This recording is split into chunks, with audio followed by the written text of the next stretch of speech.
We're going to take a look at one of the most exciting new functions inside Photoshop CS2, and that's the vanishing point filter. It's located under the filter menu. Notice it's toward the bottom of this first section here, vanishing point. I'm going to go ahead and choose that command in order to enter the vanishing point window. Now, the way vanishing point works, it's basically a two-step process. You need to draw a grid that matches the perspective of your photograph, and then you either paint or edit inside of that grid. So we'll start by drawing the grid. I've got my Create Plane tool here, and that's selected by default. And then I'm just going to click at portions that make sense here. So I'm going to click along these boards. That's the perspective I want to match. So I'm going to click right here to set one point. I'm going to click over here to set another point. I'm going to click down here someplace, roughly like so, to set that point. And then finally, I'm going to set the final point. So it's just a 4-point draw here in order to draw a rectangle in perspective.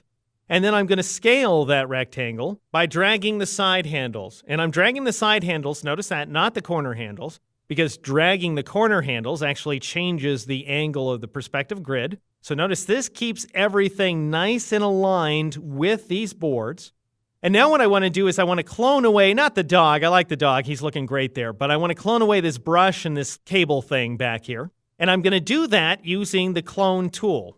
And this is basically like the stamp tool, the standard stamp tool inside of Photoshop, outside the vanishing point filter. The one difference being that it clones in perspective. So I'm going to go grab that clone tool. I'm going to press the Alt key or the Option key on the Mac and click at some point to set the source for my clone. So I'm going to Alt or Option click down here, sort of toward the front of the photograph, and that way it'll interpolate down. It'll sample down in size so that we'll get as much detail as we possibly can. I'm also going to increase the size of my brush by pressing a bracket key. I'm pressing the right bracket key to do that. Standard stuff inside of Photoshop, by the way. And now I'm going to, once I see how I've got this cursor that's actually changing size to fit the perspective as I move it. Once I've got it in position here, I'm going to click and drag in order to cover up that brush. And then I'll go ahead and release. Now I've got a couple of problems here. See this rough edge at this point? That's because I ran out of image from which to clone. So I'm just going to go ahead and turn off the Align checkbox. That's that final checkbox on the screen there. And I'm going to move my cursor until I get it in a good position once again, and I'm just going to drag over that place that had the bad transition.